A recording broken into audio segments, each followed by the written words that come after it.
Okay, we're live. Hi guys, welcome to week 4 of the Masterclass Become the Trader.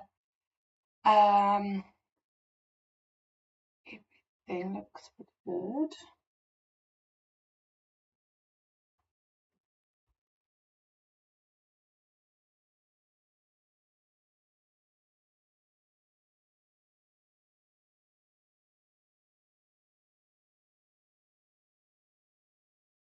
Hi Dean.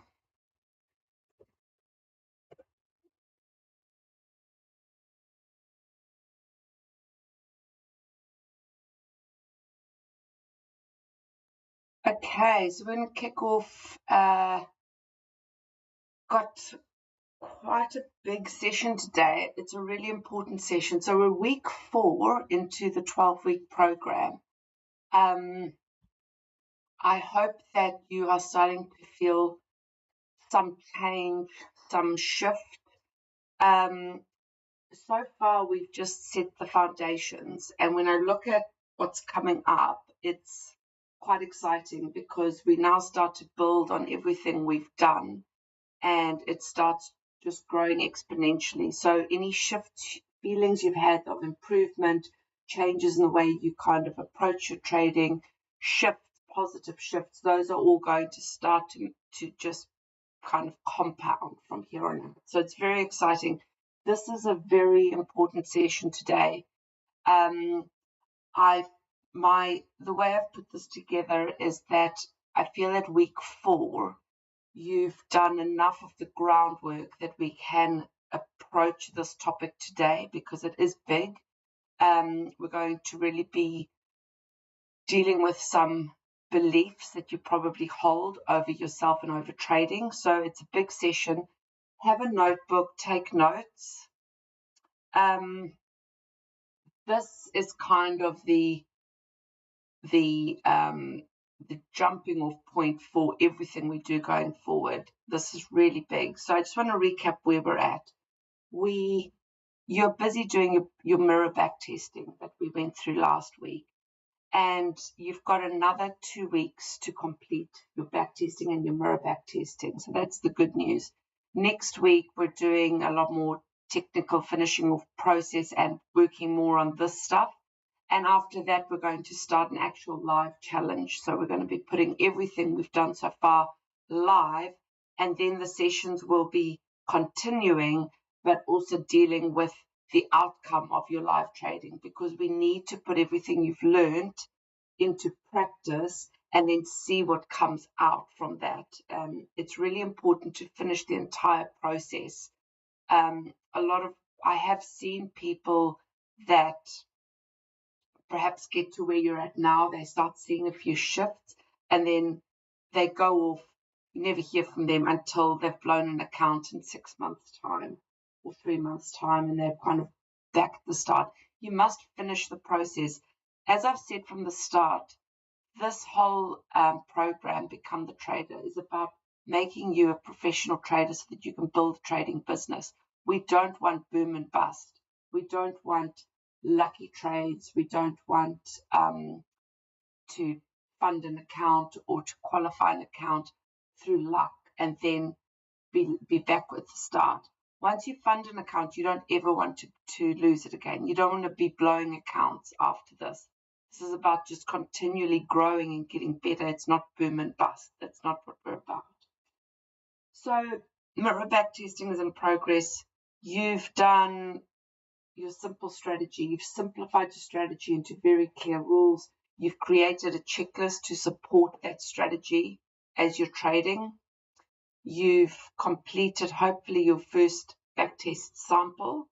Now you're doing your mirror back testing. But what you need from that is the stats. So you need the number of trades that you have over a given period of time. You need an expectation of how many trades you expect to have in whatever your kind of time frame is. Is it a day, a week, a month? Mine is on a monthly basis. So over a month, on average, I get about 10 trades. Sometimes it's about 15 and sometimes it's 7 or 8. So it ranges, but on an average month, I get 10 good trades. You need to know your win rate. You need to know your RR, so your risk reward. So how many rewards are you getting over that time? So deduct the losses and the win rate. Take the winners. That's your RR. And then your mirror back testing will tell you your error rate. We're going to talk more about that next week when you've kind of completed more of your mirror back testing. So I'm going to leave that in progress with you at the moment. There is another piece of homework at the end of this session, but it's not like the back testing. It's going to be more about identity and belief.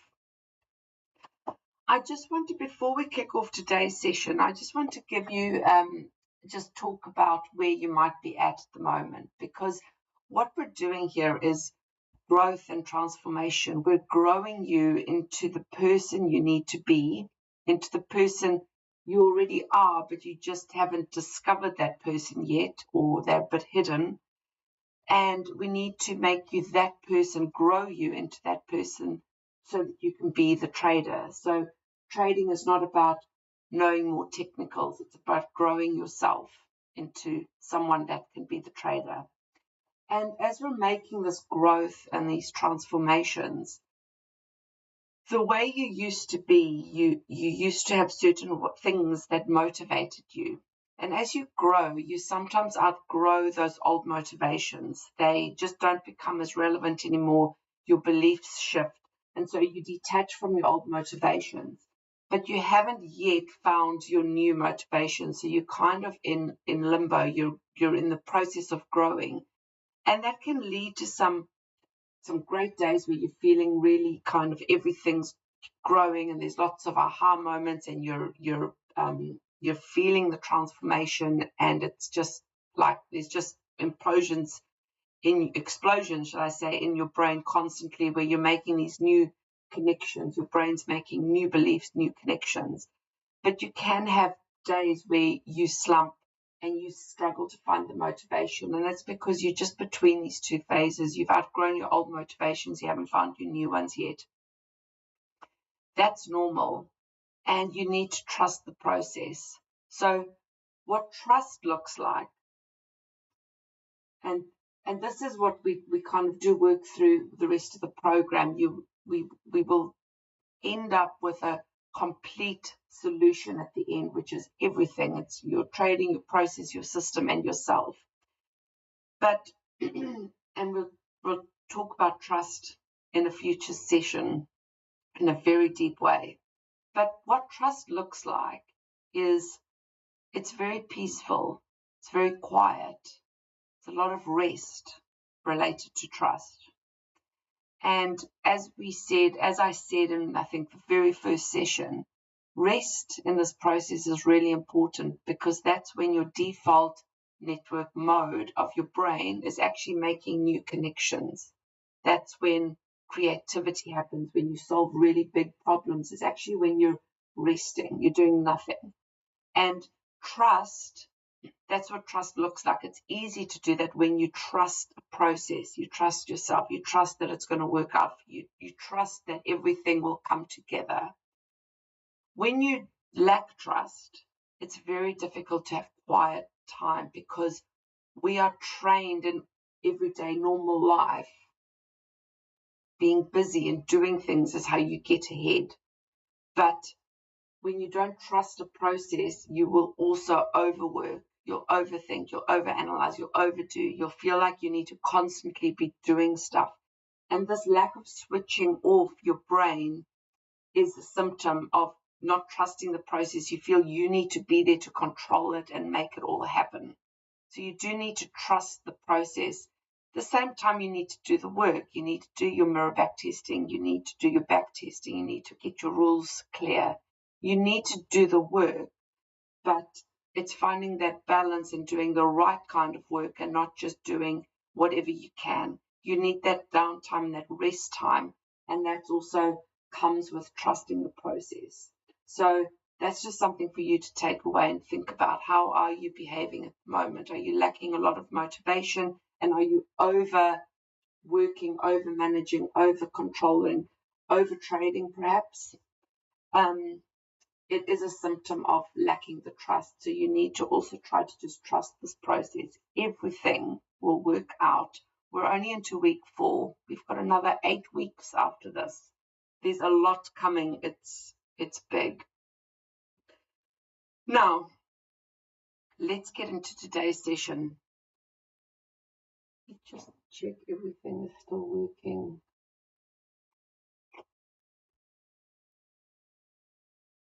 Okay. Today's session, and have a notebook, a pen, take notes, and stay with me through the session. You may need to rewatch it. Today we're going to talk about identity in quite a deep way. Now, let's first start with reality. You may believe that reality is reality. I think it's pretty normal to believe that there's just one version of reality. You either see it or you don't see it. And this is not true. There isn't one version of reality. Reality is just what you see. It's your reality. So you and I will see 2 different things or experience two things, and we both experience it different through a different reality. And what makes your reality is your experiences, your beliefs, your thoughts, and your feelings. Your emotions color your reality massively. So if you go to a party and you're not in the mood, you're feeling like there's people there that don't like you, you're feeling just, that kind of like mood because you've got these thoughts that you're going somewhere people don't like you, so you don't really want to be there. You can experience that party. That's your reality. Is it really reality? That's the question. We walk away from those situations going, yes, that is how it is, because we believe that reality is how we see it, but it is colored through your experiences and your beliefs. And this is true for the reality we hold over ourselves. The way you see yourself, your identity, is only your current reality. It's just what you currently see and believe because of past experiences. And there is a common, I'm just going to cut to the root of this whole thing here, that the problem that we have with our current version of reality. So you have a current version of your reality, of your identity, of who you are, and I have a version of who I am. The version I have of myself is very different than one I had 8 years ago. It's completely different. And the version you will have in 8 weeks will be different from the one you have today. And the reason is this. As humans, and I'm going to talk in general, most of us, and this is most of us, and this is you, and that's why you're on this program, because what I said this program would do is, if you are struggling with trading, and if you are struggling with your trading, you know what to do, but you just can't do it. This is you. And there's nothing wrong with having this view of your identity. All of us, as most of us as humans, have this view. But the way we see ourselves is actually through a lens of not being good enough. We see ourselves as someone that is going to fail. We have this fear of failure because we are not good enough. We are worthless, and failure is coming. We're just masking it. And the fear of failure is there constantly. And in social situations, in many situations in our lives, we can mask that fear. And this fear also comes up as imposter syndrome, of not being good enough to be wherever you are, not being the word we use is worthless. but it's also not being good enough. And it presents as having a deep-rooted fear of failure, because our fear of failure is the exposure of us. So the mask falls. And in most situations in our lives, we can mask this through overdoing things, over talking, over laughing, over sharing, over helping, over everything. But sometimes we also retreat. So you can also show up to things like meetings at work, for example, and you just have this fear of you don't want to speak. You kind of shut down because then no one will see that you're actually not supposed to be there, you're not worthy of being there, that you're going to be exposed. And it underlying it all is this deep-rooted fear of failure. Why do we all have this? Why can I say that we all are like this? Because we haven't always been like this, by the way. We aren't born like this, and we aren't naturally like this. This is not who you are naturally. This is who you are at the moment. This is your reality because it's colored through experiences.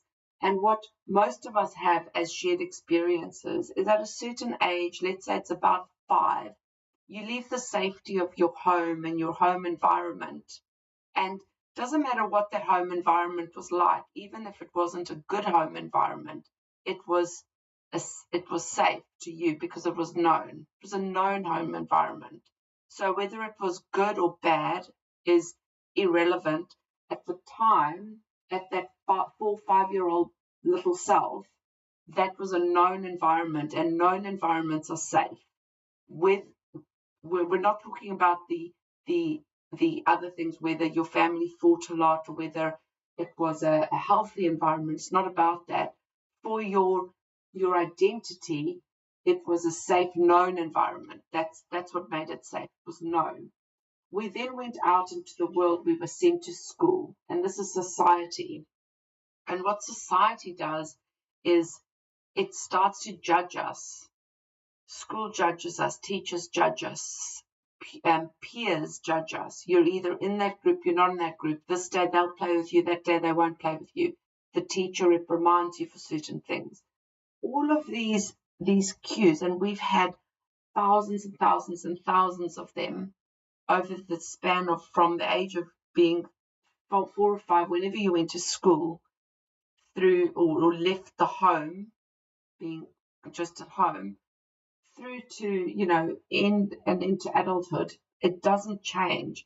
That judgment has been hitting us, and we have lost confidence, and we are told through these cues over and over and over again that we are not good enough. That's what we hear. And so we then spend our entire lives trying to get back to, ultimately, a confident self. How do you find your confident self back? Because the way most of us describe this lack of this fear, this fear of failure, this feeling of not being good enough, is ultimately lacking confidence. It's like, why can't I just be confident? Now, confidence is not a thing. You can't get confidence. Confidence is an outcome of other things, and that's what we're going to be working on. But our current identity of this fear, this underlying fear of failure because we are not good enough, this underlying fear of not being good enough, it's there, and it's big, and it triggers us big time. Now, as I said, in other areas of our lives, even work, you can go in and be a persona. You can mask this. And the deeper this fear, the bigger this fear. Some people mask it so well, and they can turn into bullies, aggression. As soon as that mask is threatened at all, they come up with attack. And what's actually underlying all of that is this fear of failure. You'll very seldom actually meet a person that doesn't have this fear. When you meet them, you'll know. You will soon be a person that doesn't have this. And you will then recognize it in other people, and you will also recognize how uncommon it is to not have this fear. Okay. Now, as I said, we can get through our lives with this fear.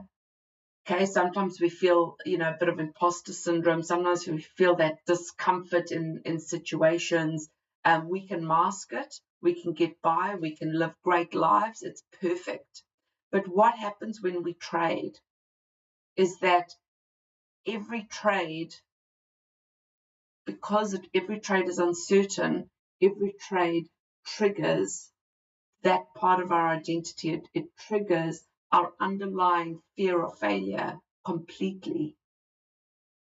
And what do we do when that fear is triggered? We try and control the situation. So we try and control it through FOMO, through over-managing, over-analyzing, overworking it, over-watching trades, overdoing everything. And it doesn't work for trading. It just doesn't work for trading, because the uncertainty of every trade will never go away. You can never have that certainty, and it exposes this horrible feeling within us constantly. And that is actually the underlying root cause of all your trading problems, is that trading triggers emotions, because that's what it's actually triggering, a really deep underlying fear of failure. Now, let's talk about solutions, because this isn't the last time we're going to talk about this part of our identity. And this is just how it works, what it is, why we have it. But there is a solution to this. It's not an overnight solution. This is why this program is 12 weeks long. And this is why I often say when I often chat in, I don't know, sometimes I chat on social media and people want an answer. It's like, how do I resolve my psychological issues with trading? And it's like, there isn't a quick pill, an overnight answer. It's not one quick, this is the answer. This answer is complex and it's going through layers. And as I said in the very first session, these sessions, it's your logical brain taking in this information. You might as well be reading a book saying this to you. But your logical brain is not your belief system. You have to now take this away, and that's why I'm saying take notes and watch this webinar. You must watch again a few times, because you need to have that rest period where your network default mode brain makes connections and rewires your brain to a new belief system. And a new belief system, this is a big change in something that you just believed as like you believe the earth is round. Maybe you believe the earth is flat, but people have beliefs. And if you believe that you just are who you are, there's no changing that, because that's who you are. And I'm now telling you, you're actually not. That is not your identity. That is an identity that you have because of the system you've been through. And if you're my age, I'm 46 now. I discovered this about 18 years ago is when I started working on this. So I was 36. You've lived a long life believing that this is just who you are, that this is your identity. And I'm coming along and going, this isn't actually who you are. This is who you believe you are, because of all this input that's come at you, this data that's come at you, that you now have this very hardwired belief, and it's just a belief, that you will fail, that you are a failure. And maybe you mask it so well, so it becomes just a fear of failure. But we have this underlying belief that we are not good enough. Not because that's who we are, that's who we've been told to be. And that colors your reality. It colors everything, and it's coloring your reality of your trading experience because it's triggering you. That is why it's triggering you. So now I'm also telling you that we can change this, because your reality is just what your brain is telling you your reality is. And your brain is just telling you that because your brain has been told that. So what are we going to do? There's two things we're going to do. The first one we're already working on. We're rewiring your brain. That's why we're doing these future visualizations. It's the fastest, easiest way, and we're going to actually work on that in the second half of today's session. We're going to add to it. We're going to build on it. But the thing I set off 2 weeks ago for you to do was to look at your future self in a future state. And that is already starting to tell your brain that you are someone else. It's already starting the rewiring process. We've already started it. And that is the reason you're starting to feel shifts. You might not have all the pieces together. The puzzle might not have come together yet. But that is why you're starting to feel shifts, because you are actually starting to rewire your brain. And your brain will tell you what your reality is. So this is how it works.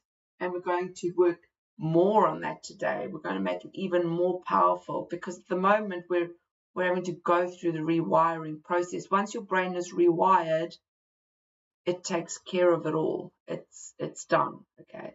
So the solution is, one, we can rewire our brains into believing a new reality. Why do we have to believe that old reality? Now, obviously, guys, this reality has been told to us through this system of society that we currently live in, that it's been telling us this reality for many, many, many years. So to undo this reality, it's going to take a bit of work. And that's why this program is so long. And that's why I'm asking you to, in between, do a lot of rest, do a lot of reflection, thinking, rewatch this, take notes, read your notes, think about what we said, think about your thoughts now. What thoughts are you having about this? Write them down. You want to be reflecting, because your brain's going to make connections. Your brain's amazing. If you kind of just fuel it with thoughts and ideas, your brain will make new connections. Your brain will rewire itself. Don't worry about that. But one is we're going to rewire our reality. We're just going to rewire our reality by telling our brain a new story. That's what we're doing. The second one is the second topic I want to talk about today, and this is a big one as well. This is going to also hit you. Now, before I move on to that, just check if there's any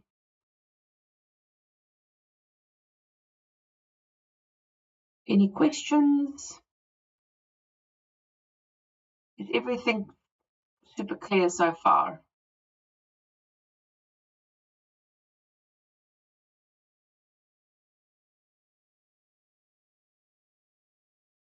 Okay, I think it is. Great. The second piece we have to talk about, and this is specific to trading and rewiring our reality. We have to discuss gambling. Okay. Now, have you ever been in a situation where someone knows you're trading or knows that you're interested in it, and they either say it directly to you or they say it about traders, but they call you a gambler? They say, how's the gambling going? Or you're a gambler. And it hurts.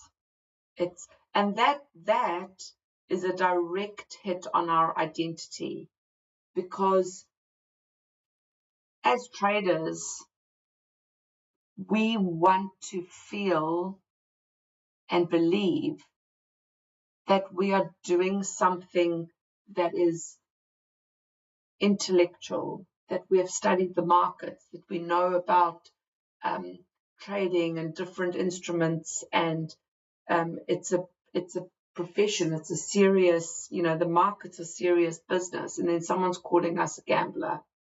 And it goes straight to that it hits our identity, but what it hits is the ego part of our identity. And the fact that that comment can impact us is a symptom of, it's a big problem. The fact that a comment like that can bother us is a big problem. And I realized that a few years ago when I was busy working through my own identity and rewiring all of this. But I've been quite honest for a few years with my family that I'm a trader, and I'm very proud of being a trader. I don't talk about it much because I actually think it's pretty boring to talk about. And unless you're a trader doing what we're doing, unless you're a trader that's been through this process, this rewiring, that has the same mindset, there's no point talking about trading. It's of no value. And so I like to, when I see people outside of work, I don't talk about my work. If people ask me, sure, I'll answer questions, but not, people aren't that interested in it, and it's not that interesting. But I don't hide from the fact that I'm a trader. And I'm quite proud of being a trader, because a few years ago, my father actually asked me, how's your gambling going? And he didn't mean anything by it. But it really affected me. It hurt me. I was like, and I had to go away and reflect on why does it affect me so much? Somebody's called me a gambler. Is it that it's my own father that called me a gambler? Or is it the association with people not taking it seriously, what I do? And I was like, it's completely in the ego bucket of, I'm a trader, so I want to be taken seriously. I do serious things. Don't call me a gambler. But it's worth considering if you have been affected or you find it insulting that people might say trading is gambling, is something you do need to reflect on that, right? Okay. But let's now go into why this is such a problem. This is a big, big, big problem. It's not something that I can say is just, don't be affected by what other people say. Yes, don't be affected. And to be honest, by the end of this program, you're not going to be. It's there's some amazing things coming. But we can't just write this off, because this goes to the core of a big issue with our trading, okay? And that is the gambling identity that hurts us, that hurts our egos, okay? Because we are insulted by being called gamblers because it diminishes what we think we're doing. It makes us feel small. It takes away the seriousness of what we're doing. And we also have connotations with gambling. We see it as a very negative thing, an addiction, degenerate gamblers. We've got very negative connotations around gambling. And so it just diminishes everything we're doing. It's like somebody's not taking us seriously, and that hurts. Okay. But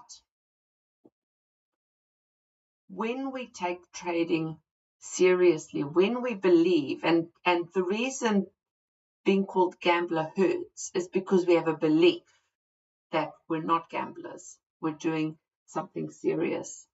Because gambling isn't serious. Gambling is just going in and throwing money at something, being degenerate and being out of control and not serious, right? There's just a lot of not good things about gambling, right? But when we have this belief about our trading, we are actually taking away the probability of every single trade. On every single trade, there is a probability that anything can happen. Okay? You have control over your process, your strategy, your decisions. You have a control over which trades, your analysis, which trades you decide to get in and get out of, and where to place your stop loss. You have control over all of those decisions, but you do not have control over how the trade plays out, because on any trade, anything can happen. This is not disputed, okay? If you've read Trading in the Zone, which is the Bible of trading books, Mark Douglas spends a lot of time talking about probabilities and having a probability mindset. On any trade, anything can happen. You need to know whether that trade meets your entry criteria, whether it meets your strategy criteria. We've got a checklist, right? So we know. And if it does, you take the risk. You're willing to place a risk, a certain amount of money to see. And anything can happen on that one trade. Over a series of trades, over 100 trades, you have a win rate. So my win rate varies between 50 and 60%. So I'm going to put it at 50%. Over 100 trades, 50 of those will work, 50 of those won't work. Over one trade, I don't know if that trade will work or not. Anything can happen. Now, let's go back to gambling. If we find it so reprehensible and horrible to be called gamblers, if we cannot accept that trading is gambling on that one trade because anything can happen, we also then cannot accept the probability on a single trade that anything can happen. And we start moving towards, I'm not a gambler, because we cannot be gamblers at all. It's just so offensive to us. Therefore, I study charts and I know what's going to happen.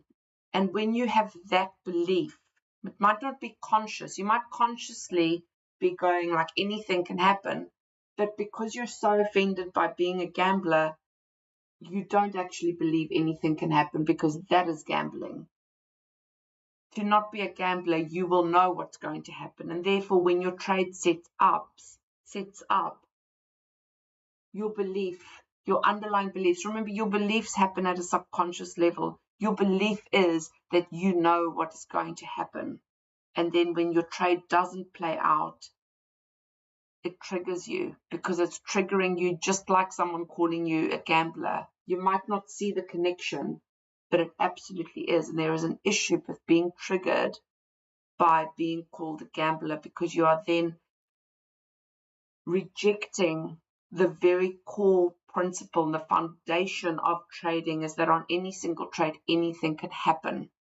And when you accept that on any trade, anything can happen, whatever happens on that trade is not a personal slight to you, that because you've now told yourself that you're not a gambler, you're more than a gambler, you know what's going to happen, you are a trader, you study the markets, you know, and therefore that result becomes a personal verdict about your ability, and your failure triggers your identity again, rather than just being data.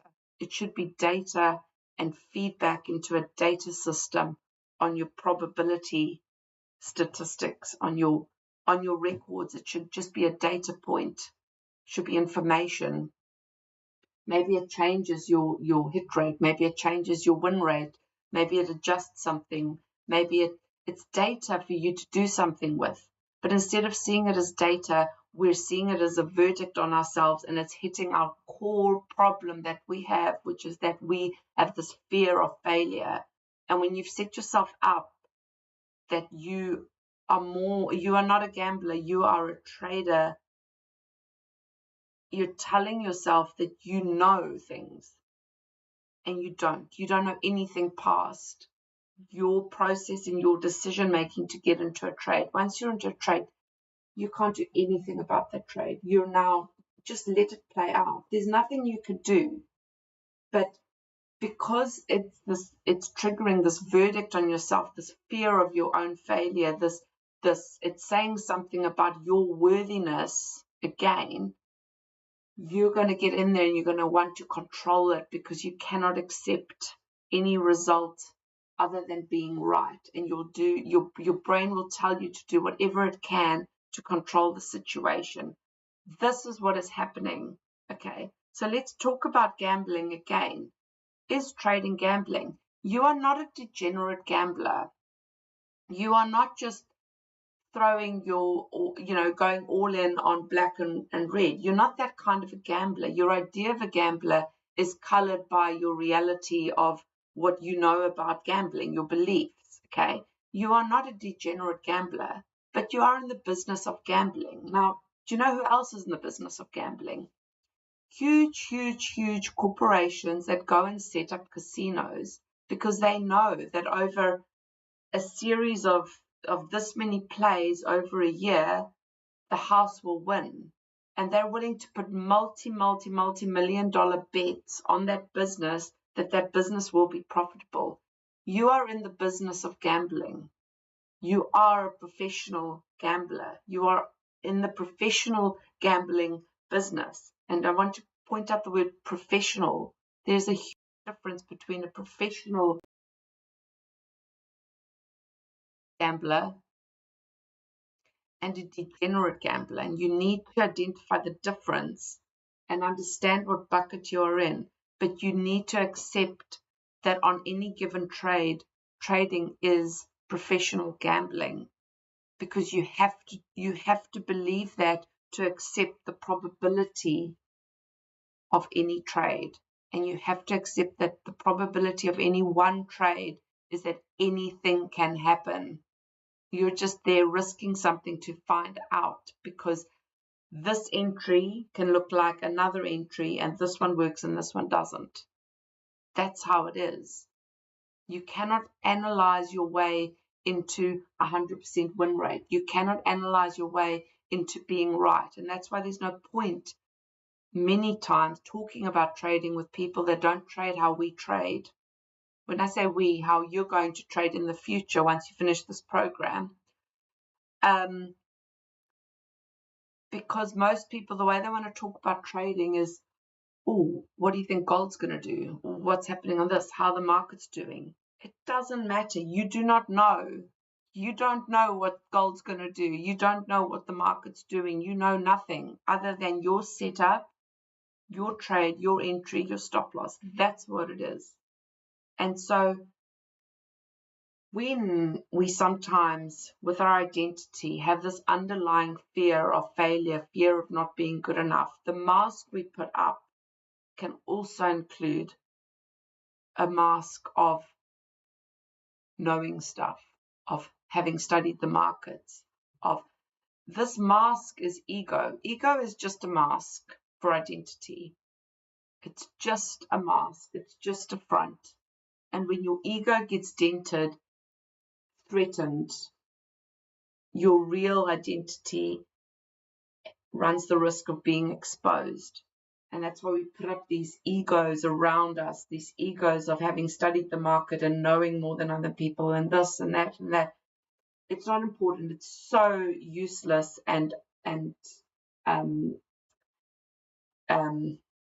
it's not going to help you to become a consistent trader that can show up and deal with the uncertainty, that every single trade is uncertainty, and uncertainty is going to expose your worthiness of your identity. That's what it does.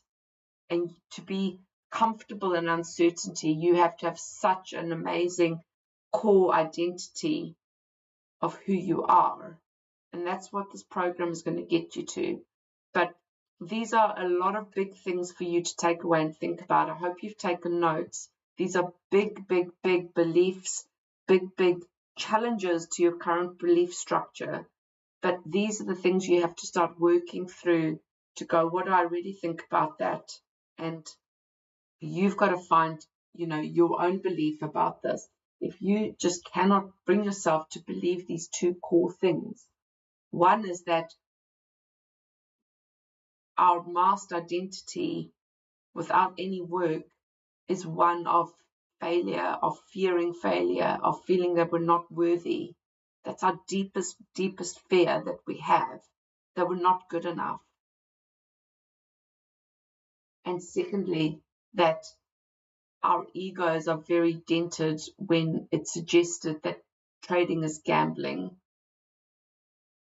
It's a big problem because the two cannot coexist. You cannot have this ego that refuses to accept that trading is gambling and then still have a belief system that accepts that anything can happen on any trade, because that is probability and that is gambling. Gambling is probabilities.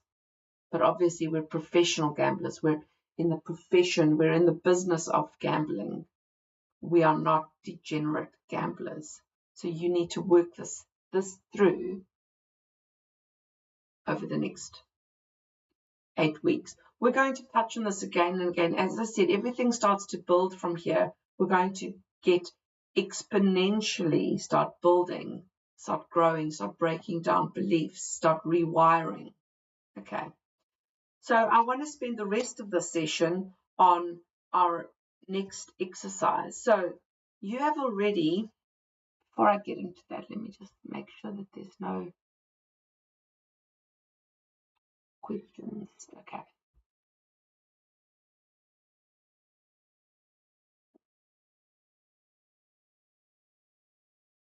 So we're going to now in our process. So we've talked about process, getting the routine, getting ready for trading. When we talk about rewiring our brains, there's the strategic rewiring, which is what this program is doing, but there's also the short-term rewiring. And the most important bit about the short-term solution is the timing of it. And I've asked you to visualize yourself in a future state, in a future destination, having achieved a goal in the future, and to see yourself. I'm going to call this your avatar. You need to see yourself in the future. You need to know what you look like. When you see yourself, you need to have an aura. Like, what does that person feel like? Are they calm, grounded? There should be a lot of describing words that are very positive, calm, grounded, concrete, trustworthy. They're confident. Okay, this is the outcome of everything else. They're confident. They actually have the confidence. They're calm, but they're really, really grounded and credible. And there should be a lot of words that you have when you see your future self, right? But it's the timing of seeing this future self. You want to see your future self. Close your eyes and do this visualization just before you trade. Because those feelings, when you do the visualization properly, you should finish the visualization having taken on those feelings. Now, how long they last, we don't know. The more you practice this, the longer these feelings are going to last. But you want to trade in that state. That's the state you want to trade in, with calm, authority, feeling confident in yourself, trusting yourself. There'll be a lot of words. You should be writing down these words. When you see your future self, what do you feel? I call this a visualization, but ultimately this is a meditation. But with everything, with our trading, we don't just want to meditate. So we're going to start calling this a meditation, because I'm now going to expand this visualization out for you. We don't just want to meditate for the sake of meditating. Okay, and next week and the week after, we're going to go into more process items, so the system around your trading.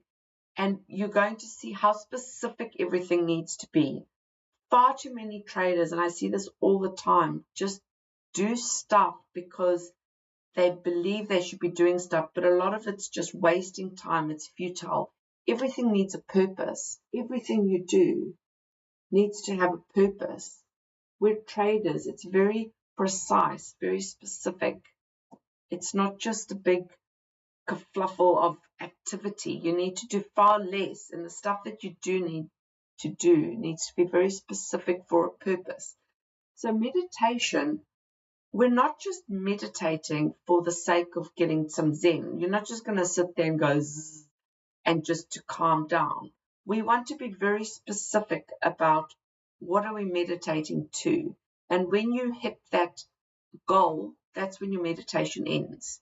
So the more you practice this, the faster you're going to hit it. And eventually you can close your eyes and probably, be in the right state within a few seconds. I actually do it quite fast now. Some days I need to spend a bit more time doing 7-minute visualizations.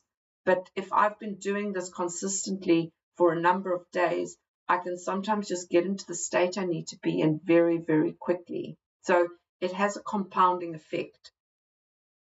I want to, before we get into the full meditation, I want you to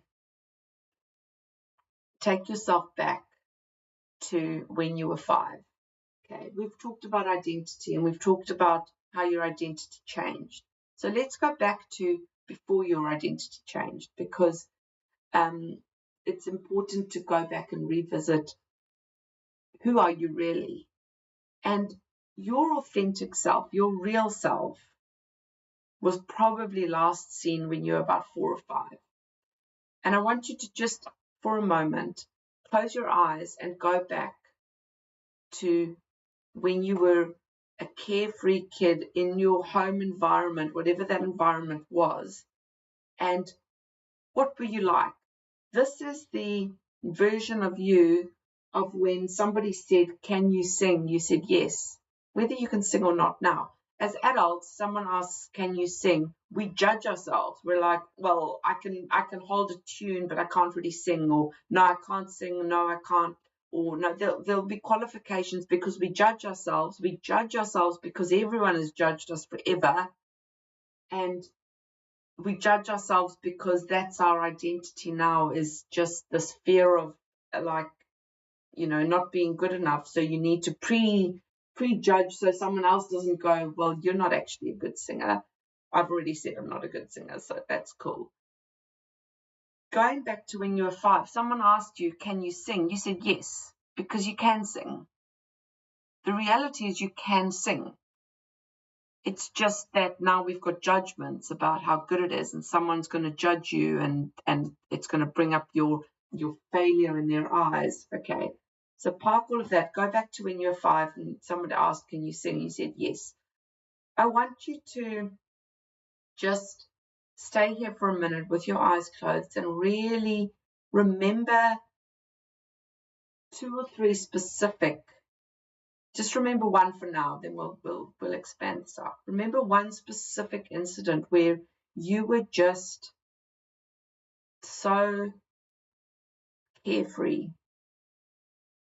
Whether you were happy or not, maybe you were happy, maybe you weren't the happiest, but you were carefree.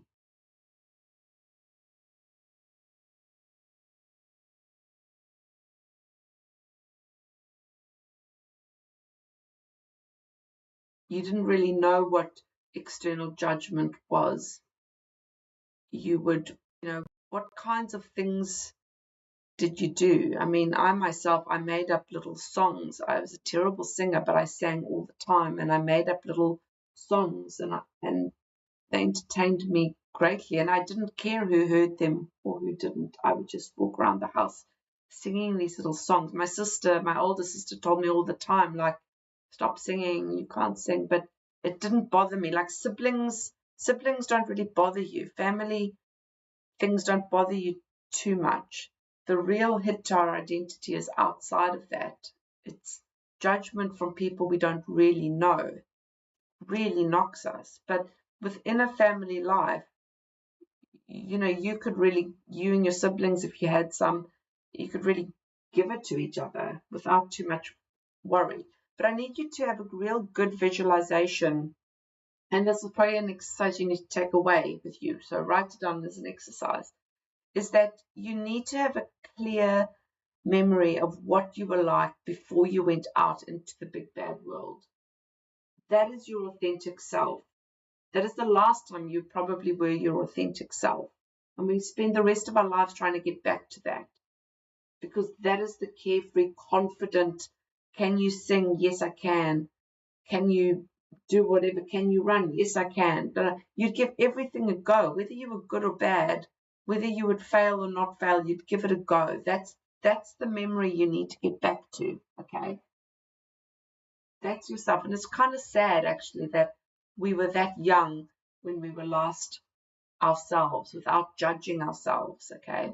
All of this feeling not good enough is just judgments. It's judgments we have about ourselves, and it's judgments we fear other people will have about ourselves. So I want to go back to a pre-state. Okay, so now you've got the two versions. You've got your future version where you're judgment free. You've achieved everything you want. No one can touch you. You are your future self. And you've got your past version of yourself, your authentic past version, many, many, many, many years ago. Okay. Now, in between that, I want you to, and you might not come up with it immediately, but you're going to do this for homework.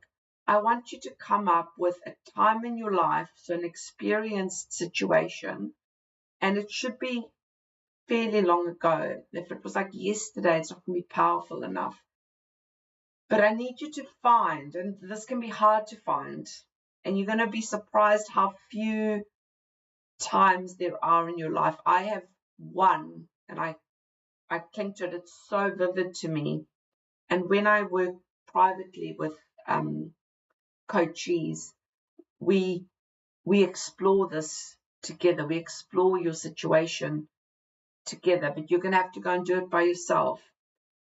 You need to find a time in your life that you did something or something happened and you felt amazing. You felt as close as you can to that 5-year-old authentic self or to your future self.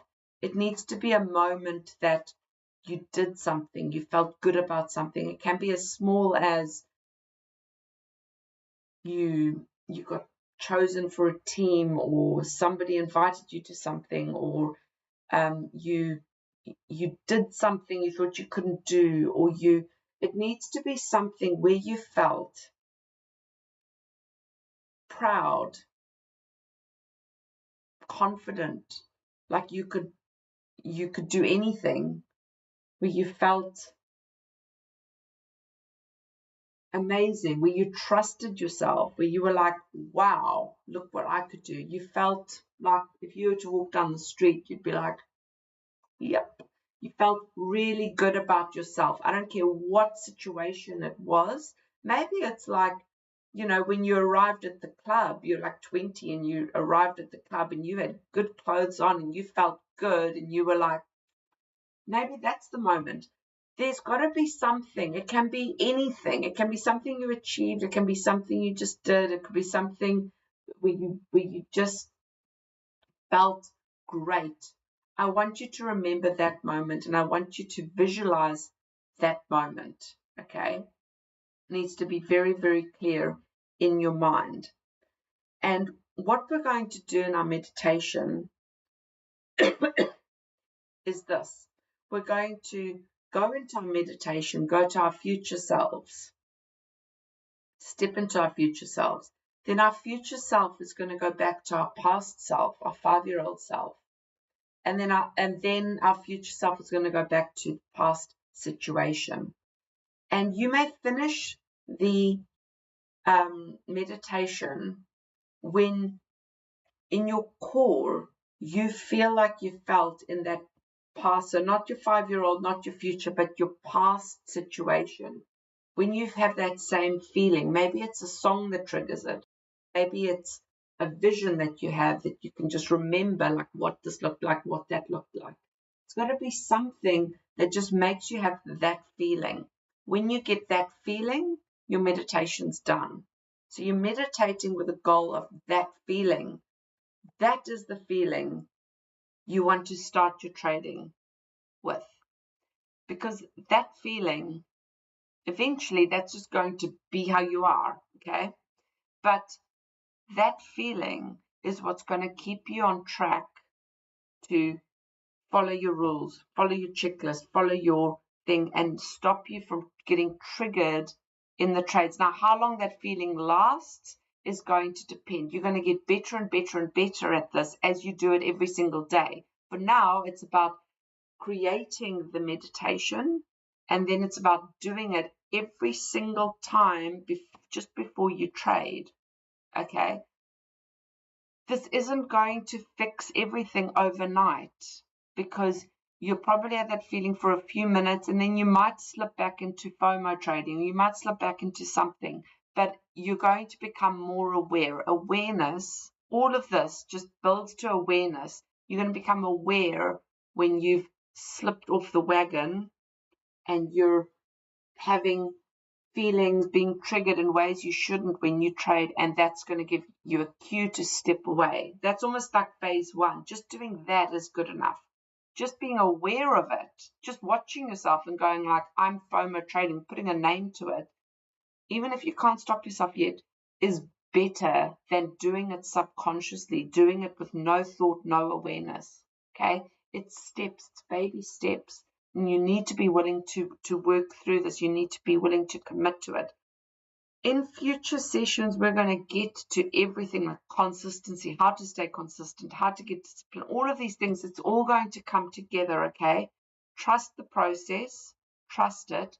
We're going to put it all together. Now, I will step you through a 5-minute meditation right now. Just checking that everything is still working here. Oh dear.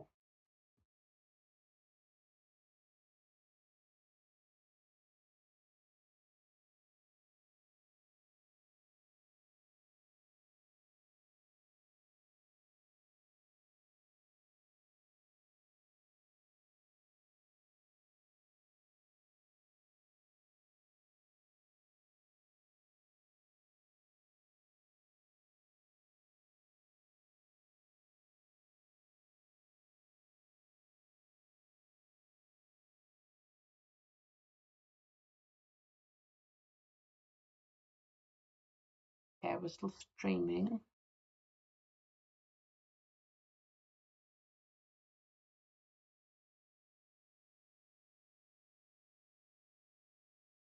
Okay, we're back. Sorry, I think I lost things. Is this still?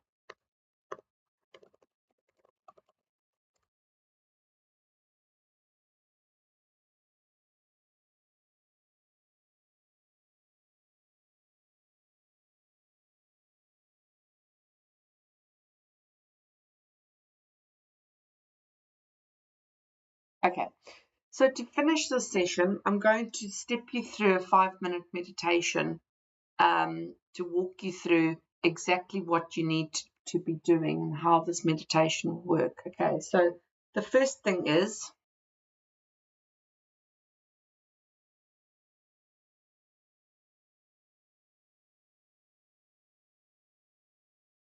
sorry, I think I just had some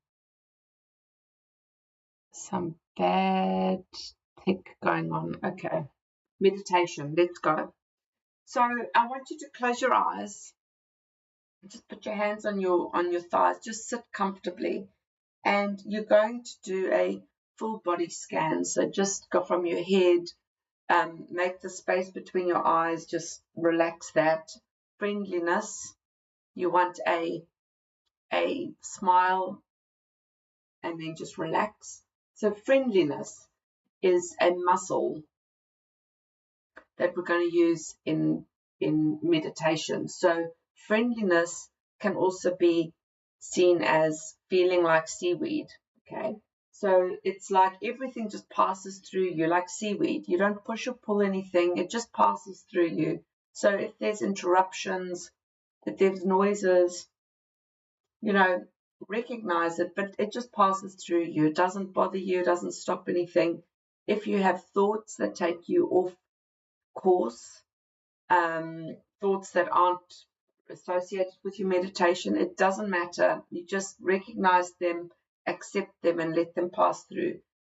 Friendliness is a muscle, and it's like seaweed. You are seaweed in a tide, and the water just passes through you. You don't block anything. You don't push. You don't pull. That's how you're going to be sitting here, and at your core, that's the feeling you have inside of you. Now just pass down your spine, from your head down your spine into your seating bones. Feel yourself on your chair. Go down to your feet. Feel all your little toes on the ground. Just push them into the ground, coming back up through your knees, into your hands, to your elbows, to your shoulders. Roll your shoulders. And just have a feeling of being here. You're very heavy. You're here. You're in the present. And you have friendliness. So you might hear things, you might have sounds or things in the background. It's okay. It's just passing through you. Acknowledge them and just return to your meditation.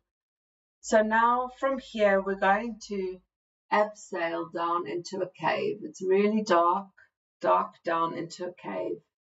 Deep down. It's getting darker and darker and darker.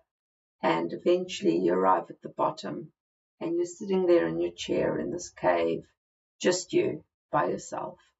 And that's okay. You are exactly where you're supposed to be. Everything is going to work out exactly how it's supposed to be. You're doing exactly what you're supposed to do. And you are here in your chair. You can feel your chair. It's heavy. And we're now going to walk down a path. And you're walking down a path towards a house. And you're going to go into the house. You're going to go upstairs into the house. And upstairs you open a door and it's your future office. And in this office is the office you visualized. Have a look around. What's in the office? What color are the walls? What furniture do you have? You notice a big desk and there's computers there. And there's someone sitting at the desk.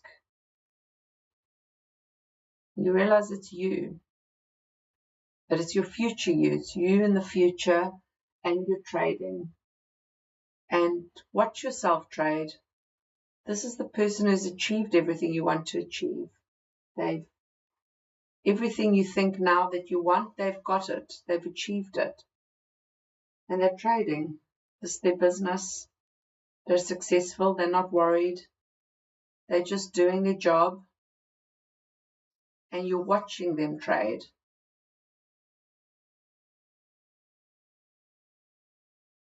What do they look like? What aura do they have? Are they calm, confident, grounded, steady, reliable?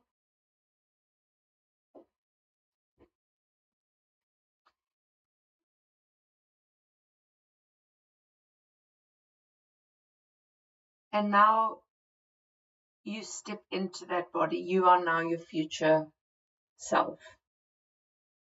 You're trading. You're sitting there. What do you feel like?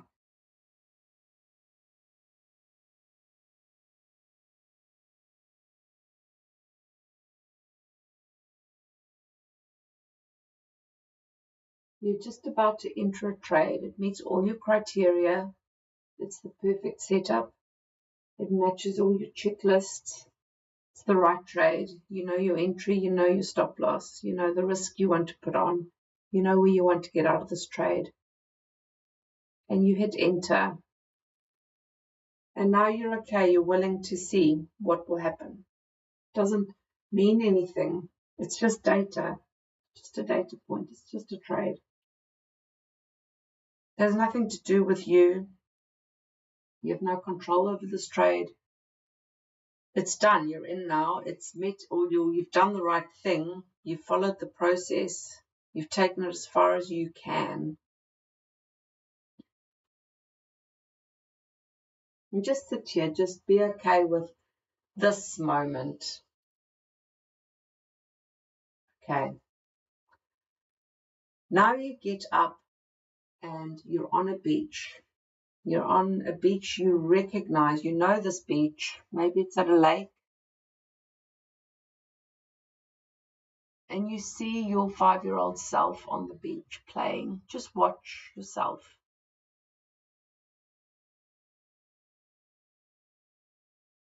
What do you notice? What do you see? What is this person like?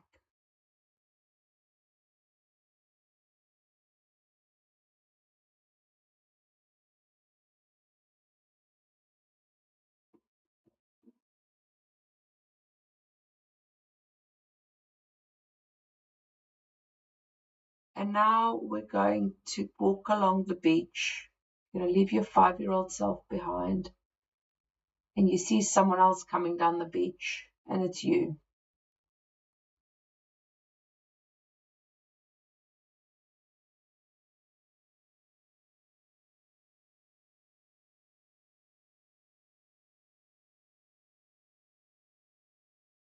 And you're now in that memory you had.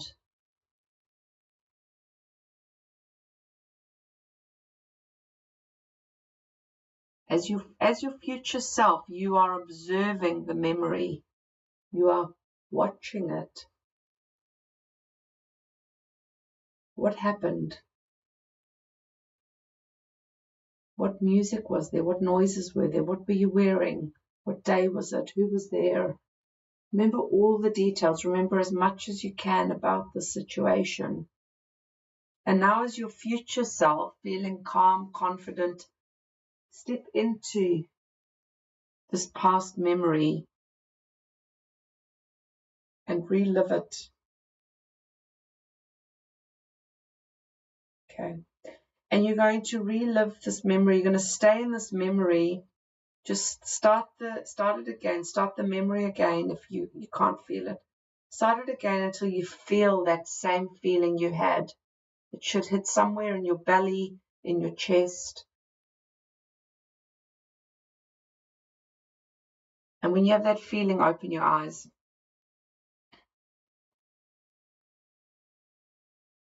And that is the feeling you want to trade with. You now get out your checklist and you're sitting at your desk. Okay, this is the visualization you need to go through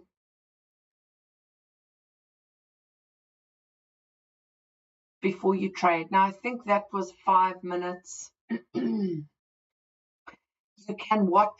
can put this webinar on, this part, and just audio listen as I walk you through the meditation. It can help. You'll get to a point where you can take yourself through this meditation. But this is the feeling for now that you want to trade with, because we are rewiring your brain so that you can rewire your reality, so that we can have an identity that is compatible with trading. We are doing a lot of work. There's a lot of work going on. And in the meantime, you're going to be practicing this meditation before you trade every day. Now, if you have, as I suggested, paused your trading, so you're not live trading, great. I want you to practice this meditation once a day. Okay, the more you do it, so it might take you 10 or 15 minutes at the moment to do this meditation, to get to the feelings. You know you can move on when you've felt what each version of yourself feels. That's when you move on. That's the goal. You don't just sit in a meditation for the sake of it. You're trying to trick your brain into believing you're there, and honestly, your brain is so influenced, it will believe whatever you tell it. So visualization is used by top sports champions everywhere because it's so powerful. They visualize winning because it's so incredibly powerful, because your brain will believe it, and we're rewiring your brain. So this visualization is very powerful, and you stay in each part of the visualization until you feel the feeling. So you can watch your future self, step into your future self, and feel what your future self feels like. You can watch your 5-year-old self and you can feel what that child feels. You can go into your memory, your actual experienced memory, and you can replicate that feeling. As soon as you have that feeling, you can stop. That's the point of it. We're not just doing this for the sake of zenning out. That is your homework for this week. Guys, it's been a big week. Remember to rest a lot. It's so important to rest. Feel if you're feeling like I'm losing motivation, or I was really triggered, something upsets you, name the thing, okay? Honesty in what you are, and then resting. You need to take care of yourself. You need to be kind to yourself. We're going to get into so much more next week and the following weeks. There's a lot coming, but everything starts to build on this, okay? This is week 4. This is probably the biggest piece we've dealt with so far, and this is a very important foundational piece. Dean, thanks for that feedback. Yes, this is life-changing. This meditation will change your life, not only your trading. I'm going to leave you with that. This was a big session today, so well done. There's a lot going on. Be super kind to yourself and make sure you have that rest so that your brain can piece this together. I expect you to, over the next week, have a lot of, oh wow, aha, that makes sense now. You need to reflect on this, because as I said, this session is only hitting your logical brain. Okay, the meditation is different. It's going to have hit a different part of your brain. But a lot of what I've said is just hitting your logical brain. You need to now process this at a cellular level, at a brain level, beyond your logical brain, at a deep mode network level, so that you start making the shift. That's how it works. Okay.